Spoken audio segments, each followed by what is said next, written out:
Commander Zirex's crystalline antenna vibrated with annoyance as he reviewed the latest cadet roster. His four-armed frame tensed, causing ripples of iridescent light to cascade across his armored exoskeleton. There, among the usual list of respectable species from civilized worlds, was an aberration that threatened centuries of careful military tradition, a human name. Cadet Kirapoto, he muttered, the universal translator struggling to convey his mix of disbelief and disdain. From Earth. Classification. Deathworld origin. The other instructors in the Galactic Military Academy's command center shifted uncomfortably. A Flotian instructor named Vix actually rose several inches higher in their anti-gravity field, their gaseous form swirling with concern. Surely this is a clerical error, Vix suggested hopefully. No reputable military institution would accept a Deathworlder. The acceptance is legitimate, confirmed Master Instructor Unthal, their bioluminescent patches pulsing with resigned acceptance. The Galactic Council's new diversity initiatives require us to accept qualified candidates from all member species. Even them. Commander Zirex's secondary hearts both skipped a beat as the Academy's main gates parted, revealing the incoming class of cadets. Among the expected assortment of crystalline beings, energy forms, and various multi-limbed species stood a figure that seemed deceptively ordinary at first glance. Kira Patel walked with a confident stride that belied her species' primitive origins, her dark skin contrasting with the standard-issue silver cadet uniform. "By the void," whispered Vix, "she's not even wearing an environmental suit." "That's because humans don't need them," Nthal replied grimly. "They evolved on a world with free-floating corpuscle gas they call oxygen. Their bodies are filled with liquid acid they call blood. They survive temperature variations that would shatter a crystalline and pressure changes that would implode a Flotian." Commander Zirex raised his primary appendage for silence. "None of that matters. She won't last through the first day of the Crucible anyway. No one ever does." The Crucible was the Academy's legendary testing ground, a series of challenges designed to push cadets to their absolute limits. In its 1,000-year history, no cadet had ever completed it on their first attempt. It was tradition to let each class try, fail, and learn valuable lessons about their limitations. As the cadets assembled in the main courtyard, Zirex noticed something disturbing. While the other candidates maintained a respectful distance from each other's environmental fields, several seemed to be gravitating toward the human. A curious crystalline cadet named Prism and a quantum phase being called Wavelength had actually engaged her in conversation. "Did you really grow up in full gravity?" Prism asked, their crystalline form refracting sunlight in patterns of fascination. "Full gravity." Kira laughed, the sound causing nearby energy-based life forms to ripple in surprise. "Earth's gravity is about 1.1 times standard. This feels like floating to me." Zirex's antenna twitched. The casual way she discussed surviving in conditions that would crush most beings was unsettling. It was time to restore proper order. "Cadets." His amplified voice caused several of the more sensitive species to momentarily phase out of normal space-time. "Welcome to the Galactic Military Academy's Advanced Training Division. You are here because your species considered you their finest. By the end of today, most of you will learn how wrong they were." He activated the holographic display, showing the impossibly complex obstacle course that made up the Crucible. This challenge has existed for a millennium. It has humbled monarchs, broken warriors, and taught countless cadets the meaning of their own limitations. You will all attempt it. You will all fail. This is tradition. A tentative appendage raised from the back. "Sir, What's the record for furthest progress? 30% completion, Xerxes answered proudly. Set by a hyperspace weaver who could literally bend space-time. They still needed 3 weeks of rehabilitation afterward. To his mounting concern, the human cadet was examining the holographic display with what appeared to be enthusiasm. She was even taking notes on an archaic physical recording device she called a notebook. Cadet Patel, he called out, causing several nearby cadets to instinctively shield their sensitive organs. Perhaps you'd like to demonstrate for the class. Show us how a Deathworlder handles the impossible. The human's face curved upward in what her species called a smile, but to Xerxes' trained eye looked more like a predatory threat display. Thank you, sir. I was hoping you'd ask. Kira's response was not what anyone expected. She stretched, yawned, and said, "This kind of reminds me of my morning workout routine, just with better weather." That's when Commander Xerxes realized the Academy might have made a terrible mistake. They hadn't just admitted a Deathworlder. They'd admitted a human who found their ultimate challenge entertaining. The Crucible's entrance sensors activated, and the greatest test in galactic military history was about to meet its match. Human adaptability, creativity, and what Kira's species called holding my beer energy. The first obstacle of the Crucible was designed to break cadets mentally before physically. A corridor of shifting gravity fields interspersed with jets of plasma that could vaporize most known life forms. The record for crossing it was 45 minutes, achieved by a being made entirely of living force fields. Kira Petal crossed it in 3 minutes, by skipping. Impossible, Commander Xerxes whispered, his crystalline antennae vibrating so rapidly they began to chime. The gravity shifts should have.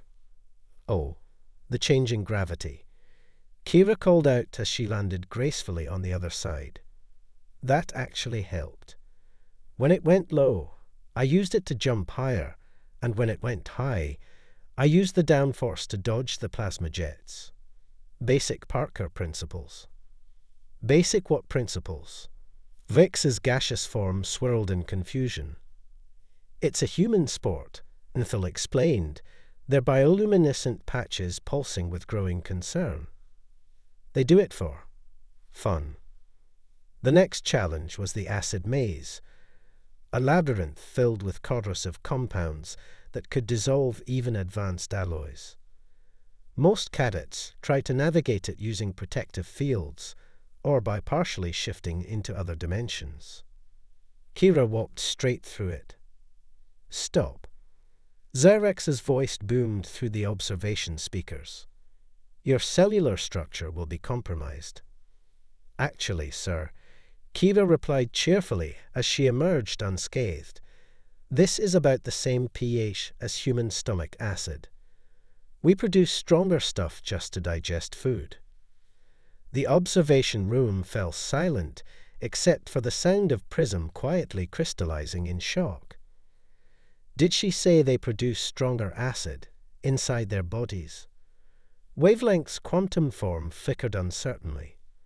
The vacuum chamber was next, a section designed to simulate the void of space. Cadets were expected to either fail immediately or spend hours calculating a safe path through the pockets of survivable atmosphere.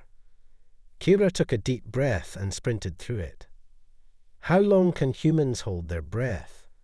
Vix asked nervously. Average trained humans. About 4 minutes, Thil responded. This one. I'm starting to think our data files need updating. When Kira emerged on the other side, she wasn't even breathing hard. That was refreshing. The vacuum really helps with muscle tension, like a deep tissue massage. Commander Xerxes' exoskeleton was beginning to develop stress fractures. The thermal shock chamber is next. No being can withstand.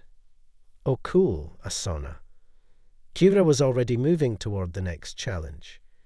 We have these on Earth. Great for relaxation. The thermal chamber cycled rapidly between temperatures that could freeze quantum particles and heat that could ionize noble gases. Kira's approach was to jog through it. The temperature variations, she explained later, are actually less extreme than what we get in some Earth cities between morning and afternoon, though the cold part did remind me of winter in Chicago. By this point, several of the observing instructors had to be treated for anxiety-induced phase shifting. The medical bay was running out of stabilization fields. "The psychic nightmare is next," Zyrex announced, a note of desperate hope in his voice. "No amount of physical endurance can." Kira was already entering the chamber designed to induce each species' worst fears. The monitor showed her brain patterns spike as the field took effect. Inside, Kira found herself surrounded by her greatest fears. She saw deadlines for unfinished paperwork, student loans, a sign saying Wi-Fi down, and worst of all, a social gathering where she knew no one and had to make small talk. She laughed. Are these supposed to be fears? Her voice came through the monitors. I went through graduate school. This is just Tuesday. In the observation room, wavelength had to be contained in a quantum bottle to prevent their anxiety from collapsing them into a singularity. Prism had stress crystallized into what would later be classified as a new form of gemstone. VIX had condensed into a liquid state. But it was Commander Zyrex who was having the true crisis. In his centuries of training cadets, he had developed a certainty about the natural order of things. Species had limitations. The Crucible taught those limitations. Yet here was this human, this Deathworlder, treating the galaxy's most challenging military course like a pleasant afternoon stroll. "Commander," one of the junior instructors reported, "she's approaching the final challenge. The one that tests." "I know what it tests," Zyrex snapped. The final chamber was different. It didn't just test physical or mental limits. It tested something far more fundamental, a species' ability to face the unknown. As Kira approached the last chamber's entrance, she finally paused. The observers leaned forward. Had they finally found something that would give even a human pause? "Before I go in," Kira called out, "Quick question. Are we allowed to befriend whatever's in there? Because I've always wanted an alien pet." Commander Zyrex's primary consciousness briefly shut down. When he rebooted, he made a decision that would change the Academy forever. "New protocol," he announced, "effective immediately. All human cadets must complete the Crucible wearing weighted restraints, and," he paused, searching for something, anything, that might slow them down. "And they must do it while solving differential equations." Kira's voice came through one last time before she entered the final chamber. "Oh good, I was worried this might get too easy." The Academy's maintenance crew would later note that the observation room's stress reinforcement needed to be completely replaced, having been utterly destroyed by the combined anxiety of a dozen alien instructors watching a human redefine impossible. The final chamber of the Crucible was known simply as the Void. Unlike the previous challenges, which tested physical and mental limits, the Void was designed to test something deeper, a being's fundamental capacity to process reality itself. As Kira stepped into absolute darkness, the observation room's sensors struggled to maintain their lock on her life signs. Commander Zyrex, still recovering from the previous displays of human resilience, watched with all four of his optical clusters. Initiating standard void sequence, announced the chamber's eye, beginning with basic reality distortion. The chamber filled with non-Euclidean geometries, shapes that shouldn't exist in normal space-time. Most cadets who reached this point, all three in the Academy's history, had experienced immediate cognitive shutdown. Kira tilted her head. Hey, this reminds me of that modern art museum in New York. Though their gift shop had weirder stuff. Vix, who had finally regasified, began to condense again. She's comparing our most advanced reality warping technology to a gift shop. Increasing cognitive dissonance field, the AI announced, introducing paradox waves. The chamber began presenting Kira with contradictory information. Objects that were simultaneously there and not there. Sounds that were both deafening and silent. Colors that couldn't exist. Oh, cool. Kira's voice came through clearly. This is just like trying to understand my old apartment lease. Or airline pricing. Master Instructor Ethel's bioluminescent patches were now strobing in distress. Impossible. She's not just surviving the paradox waves. She's contextualizing them with human experiences. Maximum reality distortion, the AI announced, a note of what might have been concern in its artificial voice. Implementing total existence failure. The chamber removed all consistent physical laws. It became sideways. Time began flowing in multiple directions, and causality took a coffee break. Kira's response was to sit down cross-legged in what might have been the floor, or possibly Thursday, and pull out her notebook. What is she doing? Zyrex demanded. According to these readings, a thoroughly confused technician reported, she's writing poetry. Indeed, Kira's voice came through the chaos. Dear Diary, found myself in a place where physics went on vacation.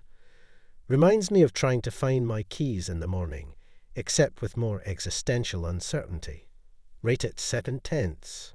Could use better lighting. The AI, for the first time in its centuries-long existence, seemed flustered.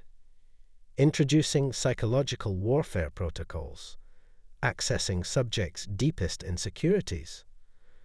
The chamber filled with images of social media notifications, unanswered emails, and a calendar full of overlapping commitments. Oh hey, Kira remarked cheerfully, it's like finals week. Though you forgot to add the part where my coffee maker breaks. Commander Zyrex's exoskeleton was now developing stress patterns that xenontologists would later study with great interest. Increase the difficulty. Show her something truly incomprehensible. The AI complied, filling the chamber with the most confusing concepts in the known universe. Tax codes, airline routing systems, and the rules for cricket. Kira laughed. Now you're just showing me Earth stuff. I filed my own taxes last year and managed to understand a cricket match. Mostly. I think someone won. In the observation room, wavelength had to be quantum stabilized again. Prism had stress crystallized into what geological experts would later classify as existential crisis quartz. Vix had developed a new state of matter that defied classification. Commander, the AI announced, its artificial voice trembling, I must report that the subject is not only tolerating all reality distortions, but appears to be enjoying them. Additionally, she has begun organizing the chaos into what she calls a pretty decent contemporary art installation. Zyrex, whose primary consciousness had crashed and rebooted several times in the last hour, made a decision that would change Academy protocol forever. New regulation. All reality warping chambers must first be tested on a sample of human modern art to ensure they're actually capable of producing something more confusing. But Kira wasn't done. As the chamber threw its final and most potent reality distortions at her, she pulled out her phone. What is she doing now? Inthel asked, their bioluminescent patches now displaying colors that hadn't existed before this moment. According to these readings, the technician reported, she's taking selfies. The lighting in here is amazing, Kira's voice explained through the chaos. Wait until my social media followers see this. Hashtag void life, hashtag just Deathworlder things, hashtag space school vibes. The AI, in an unprecedented move, initiated its own emergency shutdown. Its last recorded message was, "Unable to compute. Human subject is treating fundamental attacks on reality as Instagram opportunities. Requesting immediate retirement and career change to calculator." As the chamber powered down, Kira emerged, still typing on her phone. "Hey, does the Academy have Wi-Fi? These would get so many likes on Spacegram." Commander Zirex, whose exoskeleton had developed patterns that would later be studied by abstract artists, made one final note in his report. Recommendation: before accepting human cadets, ensure all reality warping equipment is certified for dealing with beings who treat existential crises as photo opportunities. The Academy would later frame this report, though the frame had to be built in 11 dimensions to properly contain the implications of what had occurred. The Academy's warning sirens shattered the stunned silence that had followed Kira's completion of the void. Red emergency lights pulsed through the corridors as an automated voice announced, "Critical failure in quantum containment lab. Breach imminent. All personnel evacuate immediately." Commander Zirex's antenna went rigid. The quantum research facility.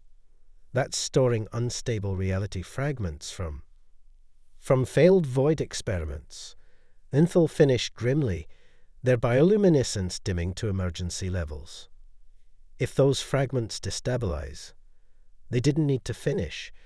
Everyone knew that an uncontrolled quantum breach could tear a hole in space-time large enough to swallow the entire Academy. But Kira was already moving. "Which way to the lab?" she called out, running toward the emergency while everyone else was running away. "Cadet Patel." Zirex's voice boomed. "This is beyond even human capabilities. The quantum instability will." "Will what?" "Distort reality, break physics, create paradoxes." Kira grinned as she ran. "Sir, I just spent an hour in the void taking selfies. This is just overtime." Before anyone could stop her, she had disappeared down the corridor toward the breach. The observation screens showed her reaching the lab's sealed doors, where reality itself was beginning to unravel. "She's not going to." Vix began. "She is. Prism confirmed, their crystalline form vibrating with anxiety." Kira kicked down the door. Inside, swirling vortexes of quantum uncertainty were tearing apart the fabric of space-time. Most beings would have been instantly reduced to their component quantum states. Kira pulled out her notebook. "Okay." Her voice came through the emergency channels. "According to my physics notes from the void, if reality doesn't make sense, you just need to convince it to make sense again. Like explaining to your roommate why their socks don't go in the microwave." What happened next would be debated in scientific circles for decades. Using a combination of Earth physics, the void's reality warping principles, and what she called common sense, a concept that made several quantum physicists cry, Kira began organizing chaos. "You can't just." Zyrex watched in disbelief as she literally began herding quantum anomalies like unruly cats. "Actually, sir," Kira's voice came through static. "If you think about it, quantum uncertainty is just spicy probability, and probability is just math having an existential crisis."